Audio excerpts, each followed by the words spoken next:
I always thought makeup was supposed to make you feel beautiful. That's what my mom told me, at least. She was a professional makeup artist, the best in our small town, and she had clients who would drive for hours just to have her work her magic on them. Growing up, I watched her transform women's faces and their confidence with just a few brushes and some products. But she never did my makeup. Not once. "Your skin is too sensitive," she'd say whenever I asked. Or, "You're beautiful without it, honey." I believed her. What daughter wouldn't believe her mother? I was 27 now, and in just a few hours, I would be walking down the aisle. My wedding day. The day I'd dreamed about since I was little. The day my mom would finally do my makeup. "Are you nervous?"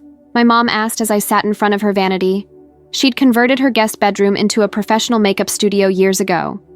The walls were lined with lighted mirrors, and her collection of products was displayed perfectly on glass shelves.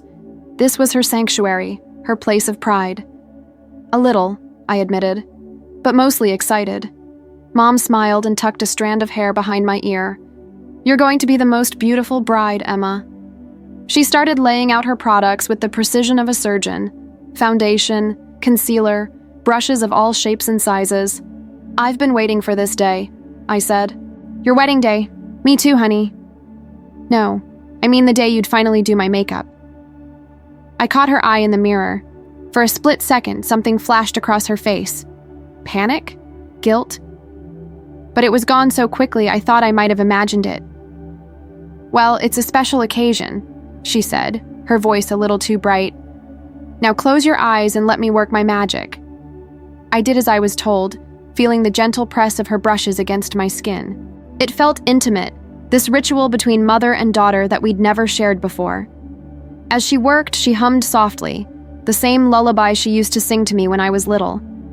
"You know," I said, keeping my eyes closed, "Aunt Sarah sent me an old photo album last week, for my something old." The brush on my cheek paused for just a second. "That was nice of her. It had some photos I'd never seen before, from when you were younger." The brush was moving again, but her hand wasn't as steady. "There was one of you in a beauty pageant. You never told me you did pageants." She laughed, but it sounded forced. "Oh, that was a lifetime ago. I was just a teenager having fun." "You looked beautiful," I said. "Your makeup was flawless. Did Grandma do it for you?" The brush stopped completely now. I opened my eyes and caught her reflection in the mirror. She looked pale. "No," she finally said. "My mom wasn't into that sort of thing." "Then who did it?" She avoided my eyes, reaching for an eyeshadow palette. "I don't remember, Emma. It was 30 years ago. Now close your eyes again. I'm doing your lids next." I closed my eyes, but my mind was racing. There was something she wasn't telling me. Something about those photos had disturbed her, and I couldn't figure out why. Mom had always been an open book, or at least I thought she had been. "You know what else was weird about those photos?" I continued. "In some of them, I could see a birthmark on your cheek, but I've never seen it on you." Her hand stilled again. The silence in the room was suddenly heavy. "Makeup is a powerful thing," she finally said. "It can hide what we don't want others to see." "Is that why you became a makeup artist? To hide things?" She didn't answer right away. Instead, she picked up another brush and began blending something onto my cheeks. Her movements were mechanical now, the tenderness from earlier gone. We all have parts of ourselves we'd rather keep hidden, Emma. Even from our own daughters? The brush clattered onto the vanity. I opened my eyes to find her staring at me, her face a mixture of hurt and fear. "What are you saying?" she whispered. I reached into my robe pocket and pulled out a folded piece of paper. I'd been carrying it for days, waiting for the right moment. Maybe there was no right moment for something like this. "I took a DNA test," I said. "One of those ancestry ones. I was hoping to find out more about Dad's side of the family since he never talks about them." Mom's face had gone completely white now. She knew what was coming. "I found a cousin I didn't know about. We got to talking, comparing family stories." I unfolded the paper. She sent me this. It was a newspaper clipping, yellowed with age. The headline read, "Local teen mother gives baby up for adoption." And there was my mother's face, 27 years younger, with the same birthmark clearly visible on her cheek. "You're not my mother," I said. "You're my aunt. My mother is your sister, isn't she? The one you told me died when I was a baby." Tears spilled from her eyes, ruining her perfectly applied makeup. "Emma, please. My real mother gave me up for adoption, and you took me.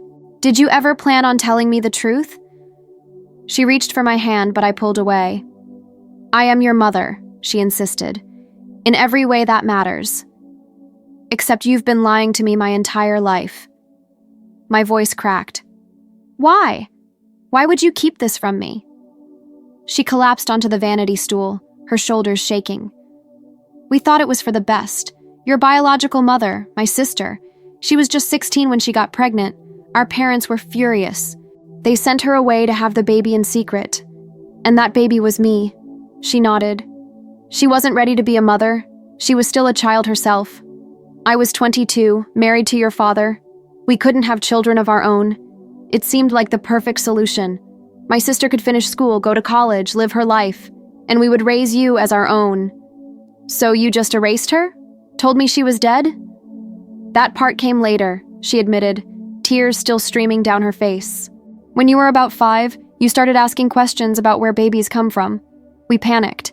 It seemed easier to say she had died than to explain the complicated truth. I felt like I was drowning, like everything I thought I knew about myself had been a lie. So my father is your uncle by marriage, but he loves you like his own. We both do." I stood up, needing to put some distance between us. My wedding dress hung on the door, white and pristine, waiting for a bride who no longer knew who she was. "And my biological father?" I asked, my back to her. "Do you know who he is?" I heard her take a shuddering breath. "Your mother never told anyone, not even me." I turned to face her. "And where is she now? My real mother?" She flinched at the words "real mother," but I couldn't bring myself to care about her feelings right now, not when my entire identity was unraveling. "She lives in Seattle," she said quietly. "She's a professor at the university there, English literature." All these years, my mother had been alive, living her life, teaching college students, probably never thinking about the baby she gave away. The baby who grew up believing she was dead. Does she know about today? About my wedding? Mom, or Aunt Linda, I supposed, shook her head. "We haven't spoken in years." "Did she ever try to contact me?" The question burned in my throat. She looked down at her hands. "She wanted to when you turned 18. She called me, said she'd been thinking about you, wondering who you'd grown up to be." "And you told her what?" "I told her it would only confuse you. That you were happy, that you had a good life, that reopening old wounds wouldn't help anyone." Anger surged through me like fire. "That wasn't your decision to make. It was mine and hers. You had no right to keep us apart." "I was protecting you," she cried. "Margaret wasn't stable. She was always chasing some new dream, moving from place to place. You needed consistency, a real home." "Margaret. My mother's name was Margaret. I had a mother named Margaret." "You weren't protecting me," I said coldly. "You were protecting your lie." I walked to the vanity and looked at myself in the mirror. My half-done makeup showed a face I suddenly didn't recognize. Were my eyes shaped like Margaret's? Did we share the same smile? I'd spent 27 years not knowing, all because the woman I thought was my mother couldn't bear to tell me the truth. "How am I supposed to walk down the aisle in 3 hours?" I whispered. "How am I supposed to smile and say I do when I don't even know who I am anymore?" "You're the same person you've always been," she pleaded. "This doesn't change who you are inside." But it did. It changed everything. And as I stared at my reflection, at the stranger looking back at me, I knew I had a choice to make. I could walk down that aisle pretending nothing had happened, keeping the secret just as Linda had for all these years. Or I could take control of my own story for the first time in my life. "I need you to finish my makeup," I said. She blinked in surprise. "What?" "Finish it.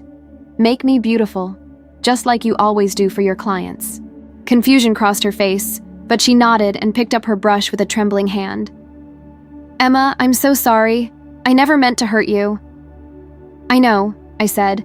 but knowing she hadn't intended harm didn't lessen the pain or the betrayal. As she continued applying my makeup, her movements precise despite her tears, I made my decision. My wedding would go on today. But first, I had a truth to reveal. The church was packed. Rows of friends, family, and co-workers filled the pews, all dressed in their finest, all waiting to witness James and me exchange our vows. In the bride's room, I stared at my reflection one last time.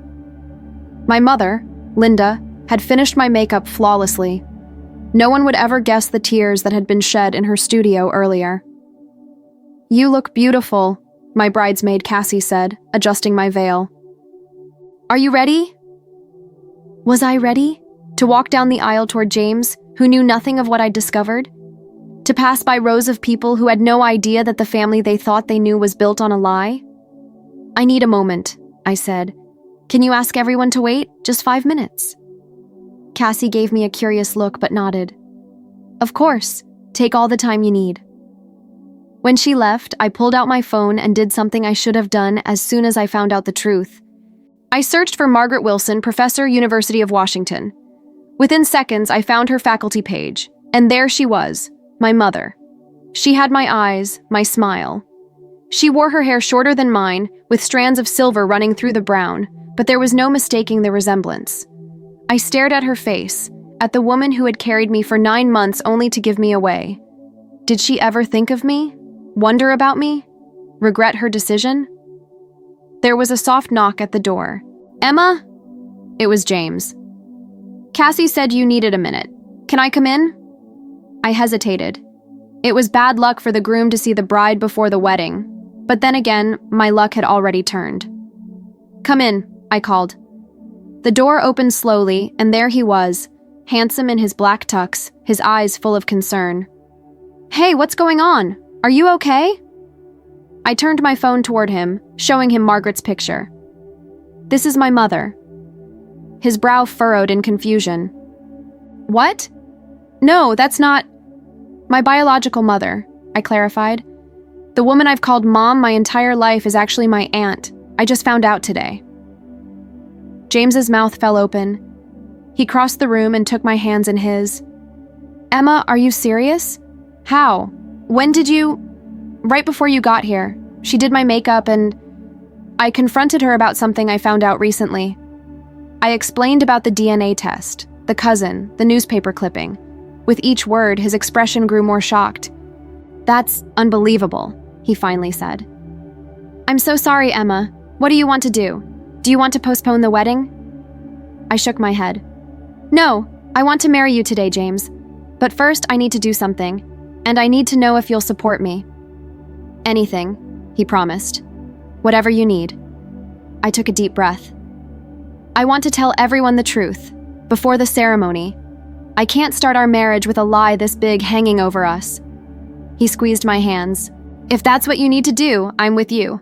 100%. I felt a wave of gratitude wash over me. This was why I loved him, his unwavering support, his ability to stand beside me through any storm. "Okay," I nodded, steeling myself. "Let's do this."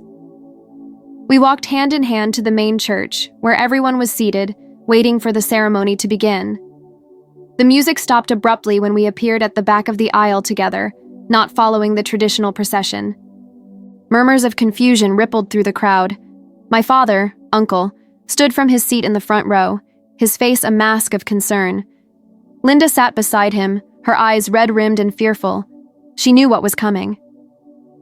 James squeezed my hand one last time before I stepped forward alone. "Thank you all for being here today," I began, my voice shaking slightly. "Before James and I exchange our vows, there's something I need to share with you all." The church fell silent, every eye on me as I stood there in my wedding dress, about to shatter the carefully constructed reality my family had maintained for 27 years. I recently discovered something about myself and my family that has changed everything I thought I knew about who I am. I paused, gathering my courage. The woman I've called my mother my entire life is actually my aunt. Gasps echoed through the church. I saw people turning to look at Linda, who had shrunk down in her seat, my father's arm protectively around her shoulders. My biological mother is her sister, who I was told had died when I was a baby. The truth is, she gave me up for adoption when she was just 16, and my aunt and uncle raised me as their own. The silence was deafening now. I could see the shock on everyone's faces, the disbelief, the confusion. I found this out only hours ago while Linda was doing my makeup for the wedding. And I've decided that I can't begin this new chapter of my life without acknowledging the truth of who I am and where I come from. I look directly at Linda now. I understand why you thought you were protecting me. I understand that you love me, but love without truth isn't really love at all. It's control. She flinched as if I'd slapped her, but I continued. I've spent my entire life being who you wanted me to be, believing the story you created for me. Today, that ends. Today, I take back my narrative. I turned to face the crowd again. I still want to marry James today. I still want to celebrate with all of you. But I needed you to know the truth, because I'm done with secrets and lies. For a moment, no one moved or spoke. The church was so quiet you could hear the soft hum of the air conditioning. Then from the back row, someone began to clap. It was my cousin, the one who had sent me the newspaper clipping. One by one, others joined in until the church filled with applause. I felt tears threatening to spill over, ruining the perfect makeup job Linda had done. But I didn't care anymore.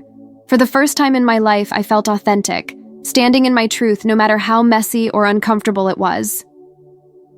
As the applause died down, I saw my father standing up, making his way toward me. Linda followed behind him, her face tear-streaked and vulnerable. I braced myself for their anger, their hurt, their attempt to minimize what I'd done. Instead, my father took my hands in his. "I'm so sorry, Emma," he said, his voice breaking. "We thought we were doing the right thing. We were wrong. Can you ever forgive us?" Before I could answer, Linda stepped forward. "There's something else you should know," she said quietly. "Something I've never told anyone, not even your father." My heart pounded. What more could there possibly be? "Your mother, Margaret, she didn't just give you up because she was young. She gave you up because our parents gave her no choice. They threatened to disown her, to cut her off completely if she kept you." Linda's voice shook with emotion. "I offered to take you because I couldn't bear the thought of you being raised by strangers. But the condition was that Margaret would have to stay away. It was the only way our parents would agree to keep everything in the family." I stared at her, struggling to process this new information. "So you're saying she wanted to keep me?" Linda nodded, tears streaming down her face. "She fought so hard, Emma. She begged them to let her keep you. But she was 16, with no money, no support. In the end, knowing I would raise you was the only comfort she had." A new kind of pain lanced through me. All these years, I'd imagined a young woman carelessly giving away her baby, moving on with her life without a backward glance. But the reality was far more heartbreaking. She had wanted me. She had fought for me. "Why didn't you tell me this before?" I whispered. "Because I was afraid you'd hate me," she admitted. "I was afraid you'd see me as the woman who took you from your mother, even though I thought I was saving you both." I looked at her, really looked at her, and for the first time, I saw not just my aunt pretending to be my mother, but a woman who had made difficult choices in impossible circumstances. It didn't excuse the lies, the years of deception, but it complicated my anger in ways I wasn't prepared for. "I don't hate you," I finally said, "but I don't know how to forgive you yet either." She nodded, accepting this. "That's fair, more than fair." My father squeezed my shoulder. "What can we do, Emma? How can we make this right?" I thought about it for a moment, about what I truly needed in that moment. "I want to call her," I said. "Margaret, I want to speak to her. Today."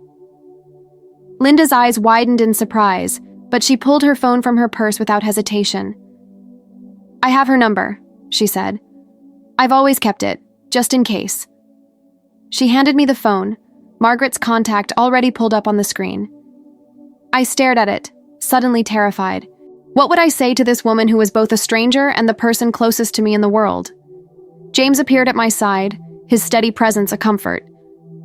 "Do you want some privacy?" he asked. I shook my head. No. I want you all to be here. No more secrets. With a trembling finger, I pressed the call button and raised the phone to my ear. It rang once, twice, 3 times. I was about to lose hope when suddenly there was a click. Linda? A woman's voice came through the speaker. This is a surprise. I froze. This was her voice, my mother's voice. It sounded nothing like Linda's and yet somehow familiar, as if I'd heard it in dreams. Hello? She said again. Linda, are you there? I took a deep breath. This isn't Linda, I said. This is Emma, your daughter. The silence that followed seemed to stretch for an eternity. When she finally spoke, her voice was barely above a whisper. Emma, is it really you? Yes, I said, tears now flowing freely down my cheeks. It's me, and I think it's time we met, don't you? I heard a soft sob on the other end of the line. I've waited for this call for 27 years, she said. Every birthday, every Christmas, I wondered if this would be the day. Yes, Emma. Yes, I want to meet you. More than anything in this world. A weight I hadn't realized I was carrying lifted from my shoulders. For the first time since discovering the truth, I felt a glimmer of hope. A sense that maybe, just maybe, something beautiful could come from all this pain. I'm actually getting married today, I told her. Right now, in fact. Oh, she sounded surprised. I'm so sorry for interrupting such an important day. You're not interrupting, I assured her. You're the missing piece I didn't know I was looking for. Would you want to come? It's in Boston. I know it's last minute and all the way across the country, but... Yes, she cut me off. Yes, I'll come. I'll get on the next flight. Just tell me where. I smiled through my tears, looking around at the church full of guests, at James standing steadfastly by my side, at Linda and my father watching with a mixture of guilt and hope. I'll text you the details, I promised. And Margaret, I have so many questions. I know, she said softly, and I'll answer every single one, I promise. As I ended the call, I turned to face the church again. The wedding will be delayed by a few hours, I announced. There's someone else who needs to be here. And as murmurs of understanding and support filled the church, I felt, for the first time in my life, truly seen. Not as the person Linda and my father had raised me to be, but as myself, complicated, messy, authentic. I turned to James, who was looking at me with nothing but love and pride. Are you ready for this? I asked. It's not exactly the wedding we planned. He smiled and took my hand. It's better, he said, because it's real. And that's all I've ever wanted with you, Emma. Reality, not fantasy. Truth, not comfort. I squeezed his hand, grateful beyond words for his unwavering support. Then I turned to Linda, who stood awkwardly to the side, clearly uncertain of her place in my life now. You said makeup is powerful because it can hide what we don't want others to see, I told her. But today, it did the opposite. It revealed the truth. She nodded, tears glistening in her eyes. And it made you even more beautiful, she whispered.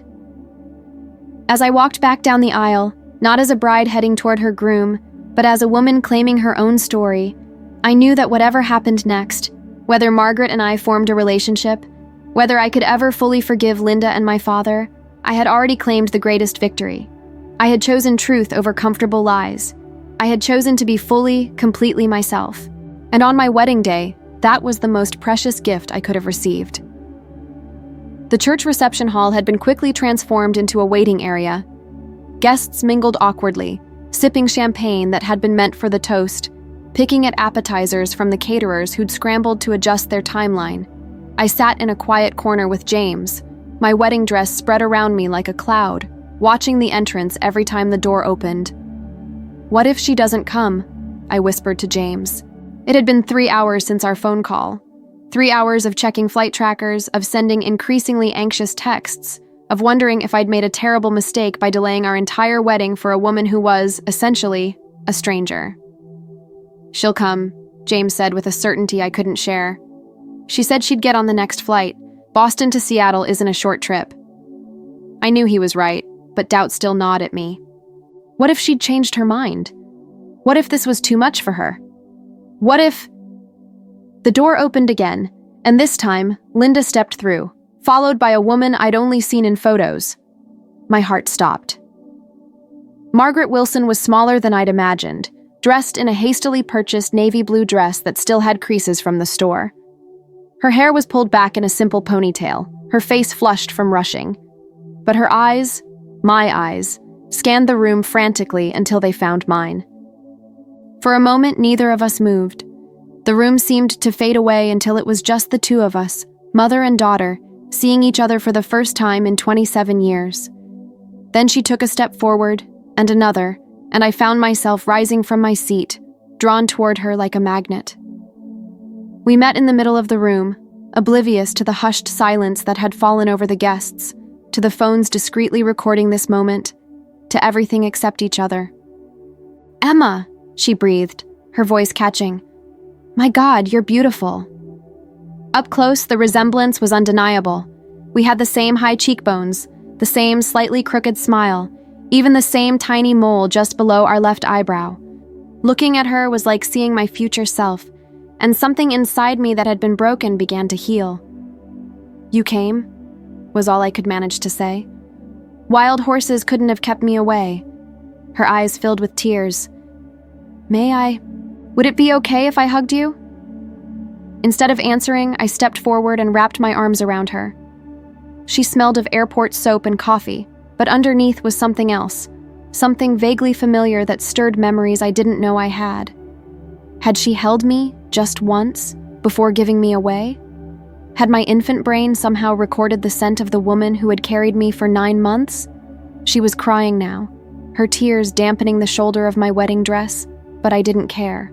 I was crying too, releasing decades of unconscious longing, of questions I hadn't known to ask, of a connection I'd been denied without even knowing it existed.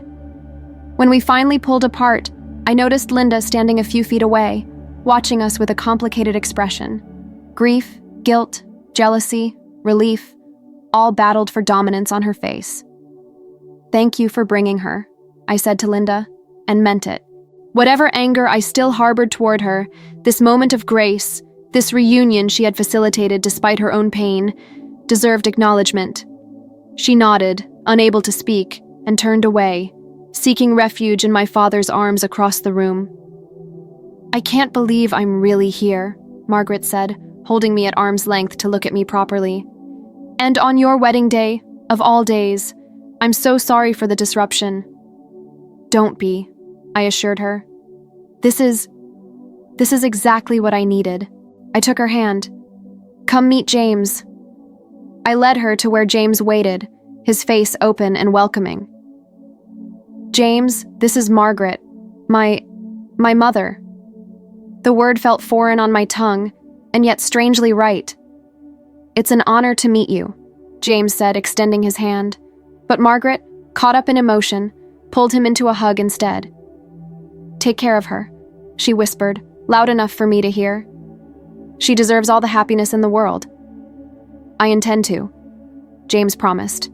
As they exchanged pleasantries, I looked around the reception hall. Guests were pretending not to stare, but I could see their curiosity, their whispered conversations. In one corner, Linda and my father stood huddled together, looking lost. This should have been their moment too, watching their daughter get married. And despite everything, a part of me still saw them that way. My parents. The people who had raised me, loved me, shaped me into who I was. "I should talk to Linda and Dad," I said to Margaret. "Will you be okay for a minute?" She nodded, understanding in her eyes. "Of course. Take your time. I'm not going anywhere." I made my way across the room to where Linda and my father stood. As I approached, I could see Linda tense, as if bracing herself for another confrontation. "Emma," my father began, "your mother and I—" "It's okay." I cut him off gently. "You don't need to explain again. I understand why you did what you did. I don't agree with it, and I'm still hurt, but I understand." Linda looked at me with red-rimmed eyes. "I never meant to lose you," she said, her voice breaking. "All these years, that was my greatest fear, That someday you'd find out the truth and you'd hate me, that I'd lose you to her. You haven't lost me, I said, surprising myself with how much I meant it. You raised me. You were there for every scraped knee, every school play, every heartbreak. That doesn't just disappear because I found out the truth. But Margaret is my biological mother, and I want to get to know her. But that doesn't erase 27 years of you being my mom. I took a deep breath. What you did was wrong. Lying to me was wrong. But you're still my family. Relief flooded her face, quickly replaced by guilt. You're being too kind. After what we did, I'm not being kind, I corrected her. I'm being honest. I'm angry and hurt and confused. But I also love you. Both of those things can be true at the same time. My father, who had been uncharacteristically quiet, finally spoke. What happens now? With the wedding? With everything?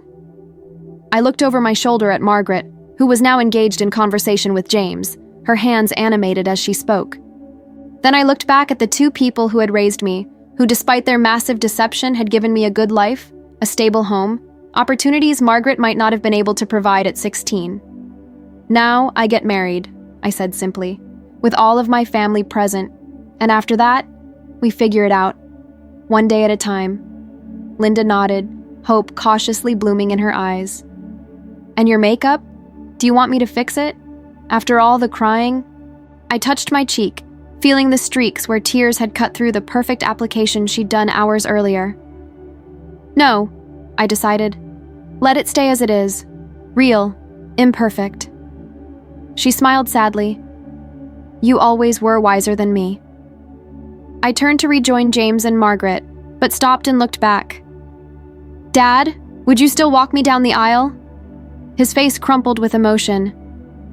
I would be honored, he said hoarsely. The wedding coordinator, who had been hovering anxiously nearby, seized this moment to approach. So, are we ready to proceed with the ceremony? She asked, clipboard clutched to her chest.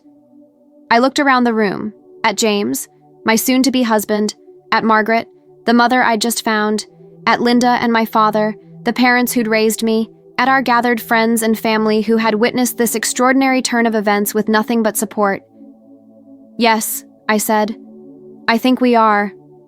As guests filed back into the church, I pulled Margaret aside. I don't know the protocol for this, I admitted. Where should you sit? Front row feels right, but wherever you want me, she said. This is your day. I'm just grateful to be here at all. I thought about it for a moment. Front row, I decided. Opposite side from Linda and Dad. You're all my family. She squeezed my hand, tears threatening again. I have so much to tell you, Emma. So many years to make up for. We have time, I assured her. After today, we have all the time in the world. As I retreated to the bride's room to prepare for take 2 of my entrance, I felt strangely calm. The turbulence of the day's revelations had settled into something like acceptance. Not resolution, that would take far longer, but a kind of peace with the complicated, messy reality of my family. Cassie helped straighten my veil, clucking over my tear-streaked makeup.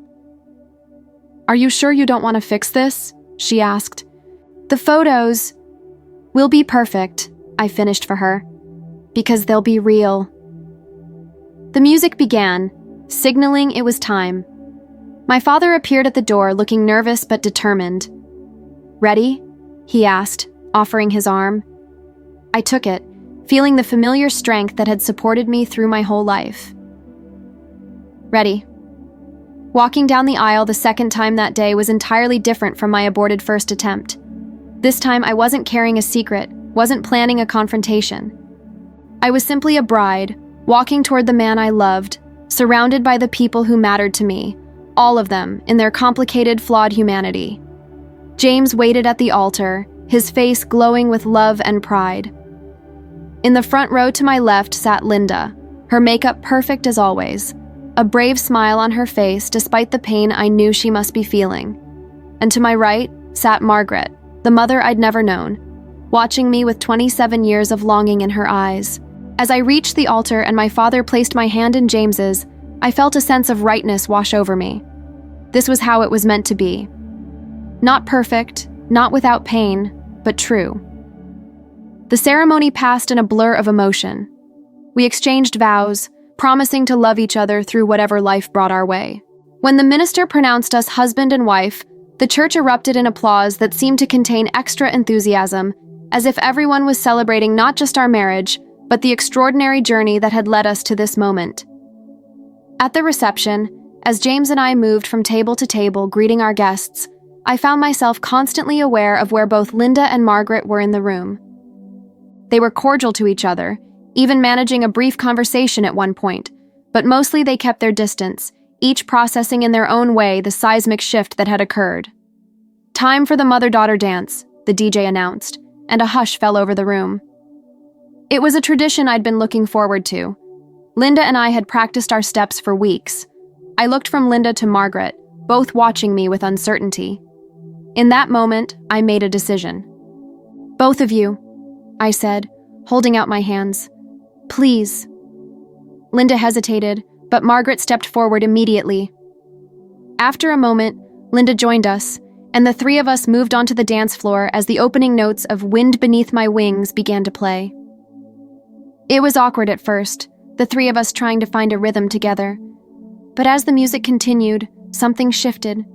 We found our balance, moving in a small circle, connected by touch and by blood and by history.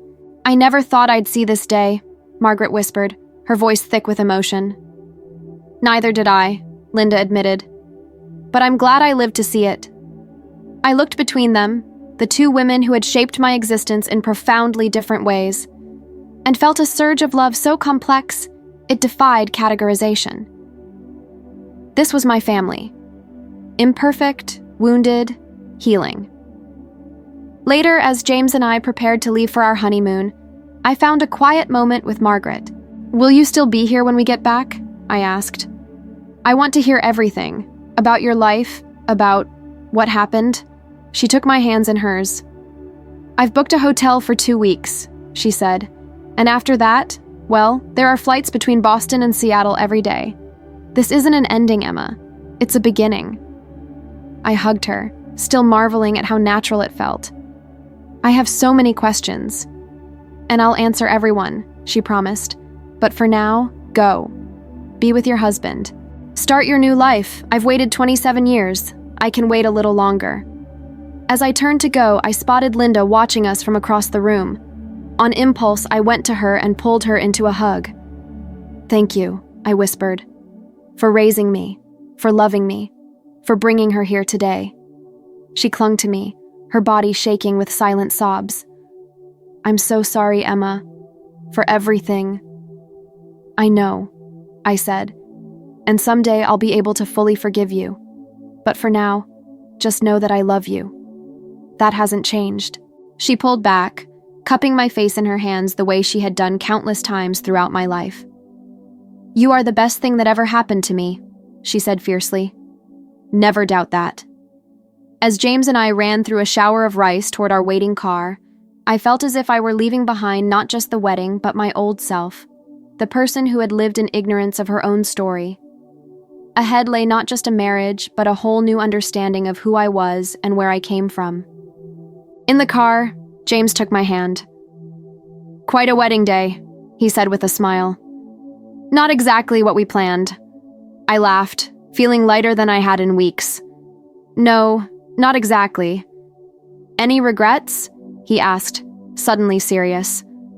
I thought about it, about the pain and shock and revelations, about the tears and confrontations, about the unexpected joy of finding a mother I hadn't known I was missing. "Not a single one," I said honestly. "For the first time in my life, I feel whole." He squeezed my hand. "That's all I ever wanted for you." As we drove away from the church, I looked back one last time. On the steps stood Linda and my father, arm in arm, watching us leave. And beside them, separate but close, stood Margaret, her hand raised in farewell. My family. Complicated, broken, healing. Mine. I turned to face forward, toward James, toward our future, toward a life built on truth rather than convenient lies. The road ahead would not be easy. There were conversations to be had, wounds to be healed, relationships to be redefined. But for the first time, I would be walking that road as my complete self, with no hidden pieces, no missing parts, and that made all the difference in the world. 1 week into our honeymoon in Bali, I received an email from Margaret. James and I had just returned to our villa from a day of snorkeling, salt still crusting on my skin, when the notification pinged on my phone. "You should read it," James encouraged, seeing my hesitation. "I'll go rinse off and give you some privacy." Alone on the balcony overlooking the ocean, I opened the message. "Dear Emma, I hope your honeymoon is everything you dreamed it would be. I've spent the past week trying to figure out what to say to you, how to condense 27 years of thoughts, feelings, and regrets into words that could possibly make sense. I'm not sure it's possible, but I'm going to try. First, you should know that giving you up was the hardest thing I've ever done. Not a day has passed in 27 years that I haven't thought of you, wondered about you, loved you from afar. Every October 12th, I've lit a candle for your birthday. Every Christmas, I've bought you a gift, wrapped it, and kept it. I have a box of 27 unwrapped presents waiting for you when you're ready. I was 16 when I found out I was pregnant. Your biological father was my high school boyfriend. When I told him, he denied you were his and disappeared from my life. I never heard from him again. I don't tell you this to make you feel unwanted, just the opposite. From the moment I knew you existed, I wanted you with every fiber of my being. But my parents, your grandparents, came from a different generation, a different set of values. The shame of an unwed teenage pregnancy was too much for them. They gave me an ultimatum: give the baby up for adoption or be cut off completely. No home, no money for college, no family. I fought them. God, how I fought. For months, I tried to find another way. I thought about running away, about trying to make it on my own. But I was 16, with no job, no money, nowhere to go. The reality was, I couldn't give you the life you deserved. When Linda and Robert offered to adopt you, it seemed like the best of impossible options. You would still be with family. I would know you were safe, loved, cared for. The condition was that I would stay away, that you would never know I was your biological mother. My parents insisted on it, and Linda and Robert agreed. I was allowed to hold you just once after you were born. 1 hour. I memorized every detail of your tiny face, the way your fingers curled around mine, the sound of your newborn cries. And then they took you away, and you became their daughter, not mine. I left for college 2 months later. I threw myself into my studies, trying to numb the pain with academic achievement. I got my PhD by 24, became a professor, built a career. From the outside, my life probably looks successful, but there has always been a hole in my heart shaped exactly like you. Linda sent me photos sometimes in the early years, your first steps, your first day of kindergarten. But as time passed, the photos came less frequently. After you turned 10, they stopped altogether. She said it was too painful for her, that she was afraid I would someday try to reclaim you. The truth is, I think she loved you so much she couldn't bear the thought of sharing you, even from a distance. When you turned 18, I called her. I begged to be allowed to meet you, to tell you the truth. She refused, said you were happy, thriving, that disrupting your life with this revelation would be selfish of me. Maybe she was right. I don't know. I've tortured myself with that question for years. I tried once more when you were 22. By then, I'd found you on social media. I could see glimpses of your life, your college graduation, trips with friends, your first apartment. You looked so much like me it took my breath away. Again, Linda refused, and I, coward that I am, respected her wishes. I told myself it was for your sake, but perhaps it was also fear. Fear that you would reject me, hate me for giving you away. And now, miraculously, here we are. You know the truth. We've met. I was there for your wedding. It feels like a dream I've had 1,000 times but never believed could come true. There is so much more I want to tell you, so many questions I want to ask. But I know you're on your honeymoon, starting your new life with James. So I'll end here by saying this. I am here.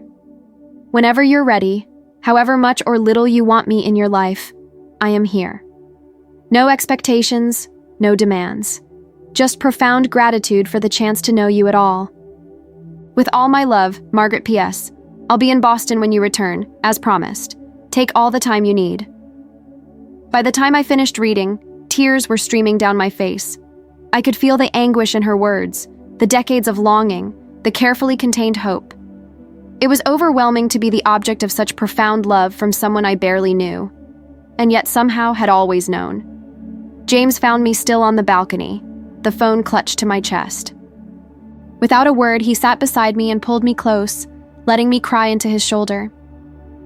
She never stopped thinking about me, I managed through my tears. All these years. Of course she didn't, James said gently.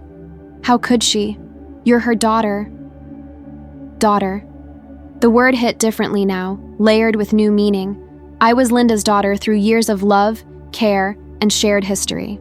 And I was Margaret's daughter through blood, biology, and a connection that had survived 27 years of separation. I need to write back to her, I said, sitting up and wiping my eyes. Now? James asked. We have dinner reservations in an hour. I nodded. Now. She's waited long enough for a response from me. James kissed my forehead. Take all the time you need. I'll push the reservation back. Alone again, I stared at the blank email screen, trying to find the right words. How do you respond to decades of silent love? To a mother who had carried you, given birth to you, and then been forced to give you away? Dear Margaret, thank you for your email. I read it sitting on a balcony in Bali, watching the sun set over the ocean, and felt somehow that you were with me in that moment. Maybe you were. In my eyes that are your eyes, in the curve of my smile that matches yours, in the 1,000 tiny ways I am your daughter without even having known it. I can't imagine the pain you've carried all these years. The impossible choice you were forced to make as a teenager, the years of separation, of watching from a distance, of being denied the right to know me. I'm so sorry you had to endure that. No mother should have to. Growing up, I always felt loved. Linda and Dad, it's hard to know what to call them now, gave me a good life. They supported me, encouraged me, celebrated my victories, and comforted me in my failures. I was happy, or at least I thought I was. But there was always something missing. A question I didn't know to ask. A piece of myself I couldn't find. When I discovered the truth, my first reaction was anger, not at you, at them. For the deception, for the years of lies, for robbing me of the chance to know you. But as the initial shock has faded, I've come to see that nothing about this situation is black and white. They made a terrible mistake in keeping the truth from me, but they did it out of love, a possessive, fearful kind of love, but love nonetheless. And you made what must have been an excruciating sacrifice, giving me up so I could have the stability, the opportunities, the life you couldn't provide at 16. That too was love. Perhaps the purest kind. I don't know what happens next. How we build a relationship after 27 years apart. How I balance the complicated feelings I have for the parents who raised me with this new connection to you. I don't have a roadmap for this, but I know that I want to try. When I return from my honeymoon next week, I want to meet with you. Really talk. Begin to know each other. It won't be simple or easy, but I believe it will be worth it. And yes, I would like to see those birthday presents someday. Not all at once. That might be overwhelming. But maybe one by one, as we slowly uncover the years we've lost.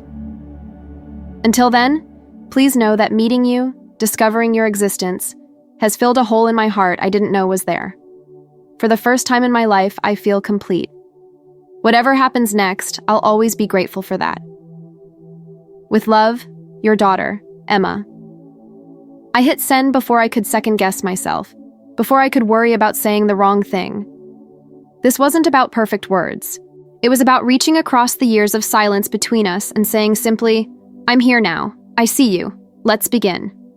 James and I returned from our honeymoon tanned, rested, and ready to face the complicated reality waiting for us back home. Margaret had extended her stay in Boston, renting a small apartment near our home for a month. Linda and my father had kept their distance, respecting my need for space while still sending occasional texts to let me know they were thinking of me. The first time I met with Margaret alone, we sat in a cafe not far from her rental, both of us nervously sipping overpriced lattes. She had brought an album of photos, herself at my age, her parents, my biological grandparents, both now deceased, her college years, her life in Seattle. "I teach English literature," she told me, specifically women's literature of the 19th century, all those novels about complicated family dynamics, hidden identities, long-lost relations. She laughed softly. I suppose I should have recognized my own life reflected in those pages. "Do you like teaching?" I asked, eager to know everything about her. Her face lit up. "I love it. There's nothing like seeing a student grasp a concept for the first time, or find their own voice through someone else's words." She hesitated. "You have a cousin, you know. My brother's daughter, Lily. She's 22, just graduated from UW. The one who found me through the DNA test," I realized. Margaret nodded. "She'd love to meet you someday. When you're ready." I had more family than I'd ever known. The thought was both exhilarating and overwhelming. "And is there someone in your life?" I asked cautiously. "A partner?" She smiled. "There is. His name is David. We've been together for 15 years. He's a professor too, chemistry. He wanted to come with me to Boston, but we thought it might be too much, too soon." "Next time," I said, surprised by how much I meant it. "I'd like to meet him." We talked for hours that day and many days after. Gradually, we filled in the missing pieces of each other's lives. She told me about her struggles after giving me up, the depression, the years of therapy, the way she'd thrown herself into academia to cope with the loss. I told her about my childhood, my career as a graphic designer, my relationship with James. 1 month turned into 2, then 3. Margaret extended her sabbatical, unwilling to return to Seattle now that she'd found me. David flew out to join her, and James and I had them over for dinner. He was warm, funny, intelligent, and he looked at Margaret with such tenderness that I knew he understood exactly how much this reunion meant to her. "He's been my rock," she told me later, "through all the years of wondering about you, hoping to find you someday. He never let me give up hope." As Margaret and I grew closer, my relationship with Linda and my father remained complicated. I saw them occasionally, stilted dinners where we carefully avoided the elephant in the room, brief visits where Linda would examine my face for signs of rejection. They were trying, I could see that. But the breach of trust had created a chasm between us that couldn't be crossed in a single leap. 3 months after my wedding, I invited both sets of parents to our home for dinner. It was the first time they would all be together since the wedding itself. James squeezed my hand as we heard the doorbell ring. "You're sure about this?" he asked. I nodded. "It's time." Linda and my father arrived first, bearing a bottle of wine and forced smiles. 20 minutes later, Margaret and David joined us. The tension in the room was palpable as the 4 of them exchanged awkward greetings. "Thank you all for coming," I said once everyone had a drink in hand. "I know this isn't easy, but you're all my family, and I don't want to spend the rest of my life shuttling between separate dinners and divided holidays." No one spoke. Linda stared at her wine glass. Margaret fidgeted with her napkin. "The truth is," I continued, "I need all of you, in different ways, for different reasons. And I'm tired of feeling guilty about that. Guilty for loving the parents who raised me. Guilty for wanting to know the mother who gave birth to me." "Emma, we never wanted you to feel guilty," my father began. "I know," I interrupted gently, "but that's how secrets work. They create shame where there should be none." I took a deep breath, looking around the table at these 4 people who, in their complicated, flawed ways, all loved me. "So here's what I propose. We start over. Not by forgetting the past, that's impossible, but by acknowledging it and choosing to move forward anyway, together." Margaret was the first to speak. "I'm willing if everyone else is," she said quietly. "For Emma's sake." Linda looked up, her eyes meeting Margaret's for what felt like the first time. "You gave her life," she said, her voice strained but determined. "I tried to give her a good one. Maybe between us we did all right." Margaret's eyes filled with tears. You did more than all right. She's extraordinary. Something shifted in the room then, a subtle release of tension as old wounds began, however tentatively, to heal. The dinner wasn't perfect. There were awkward pauses, moments of tension, occasional tears.